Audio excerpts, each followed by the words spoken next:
Sedomogbe Mauho Lo Holomilomi Dans Zipotwe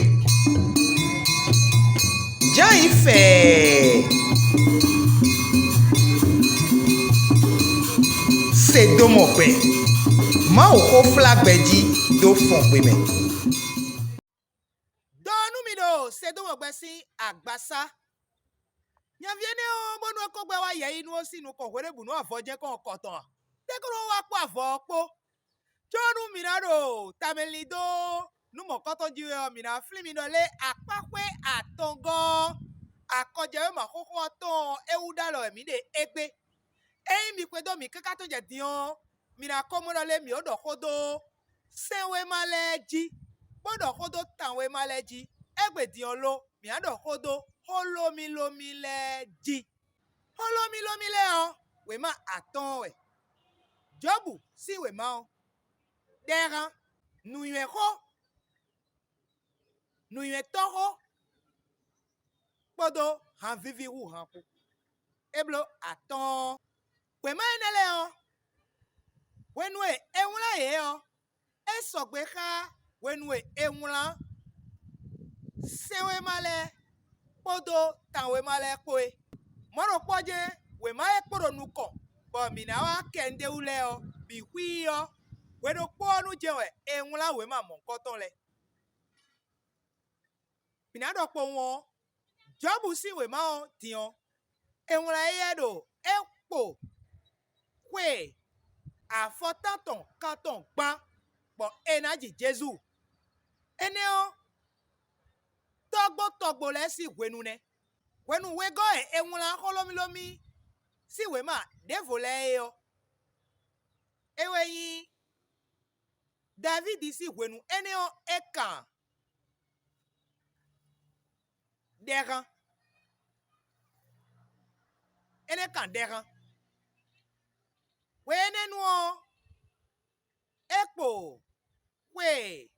Afaton kande o. Bo enaji Jesu. Ewe enwula we ma monkoton. Bo. Apakwe atongo. Holomilomi le ton. Eye kan. Nuye ko. Nuye toho. Podo han vivi u han po. Bo. Endo. Nuye ho. E matre indo. Salomo we wala biya o. Eto edeme o ka kwea. Salomo si wenu. Minado. Ekpo. Kwe. Afene katon gbamo. Bo enaji Jesu. Ewe enwala we ma enele. But yo. Newe. Ekareon ena do we ma enele ragbon. We ma enele o.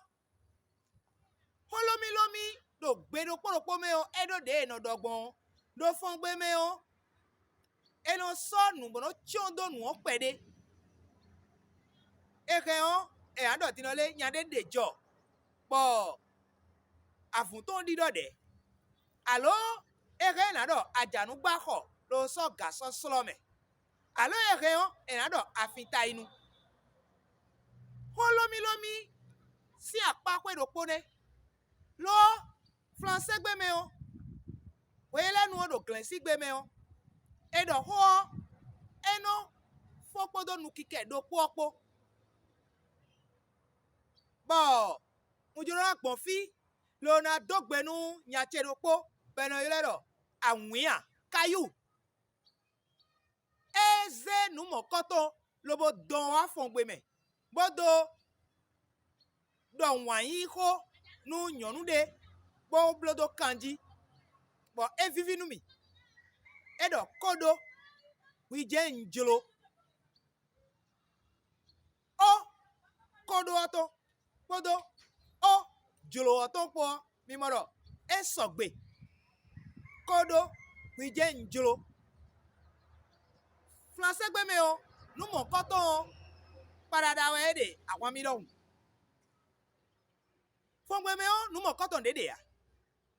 Eblegbe me lo nu mo koton dede ya. Ye lo do le no do nu eton legbon e. Apakwe do podie. Ere o enado nu le o. Edi nu le. Nu mi so dega. Ta nu koton. Edale me no mau pa me no ba mau moe o. Echidi atie esodo dodo tokpa odohun. Eno jile nu donu le nu yun ho alo le ho lomi le no do Israel to mele dopone. Pego eno so nu de bono do yelo do nde fo. David dole akluno wayi legbo hotoche. Bon fide ama fezonde yo ewe eno plami degan ta konu kwa tongo. Ede yo David mayi kali eno do be no kpla so yi amagbo me ba eno du amane le eno kpla gbo so yi amagbo me eno du amagbo le gbo kpla to no blo mo gbon e yo ewe edo di do le momo no penu kundo emi ugbo ene devo ewe indo eno so kanile si khle bonodo dende khle do ma una fidedo dega we ma me o David dole akluno wala mi do awato eglo bo mi da kan bi mi de dole akluno koklo ya eda wa ya mo ya e di dole dile koklo alo papa no kula fi to le da wa ton glogbon chu alo chiche no bi de mi na don mi dole eku kaino holomi we male me kedewe holomi de o Isaí si we ma o edo kode bodole ma usi alo eku wegli kakabo enagon alodo mewo toto kukaku o ma wodo to di gbeto si to don we a edo alo di gbeto si alo don we a ma wo yewe si eneo leno do holomi gbondo eblegbe me o dopone nu enele o egan do holomi le mea dio newe klisu kai di de khle gbondo holomi le me le klisu yi di de khle gbo e o ewe indo do luki si we mata konu kun we government on wenu e Jesu kpla àwọn fuledo àwọn fu wedeledo e ma usisi aliojio ebesi seleji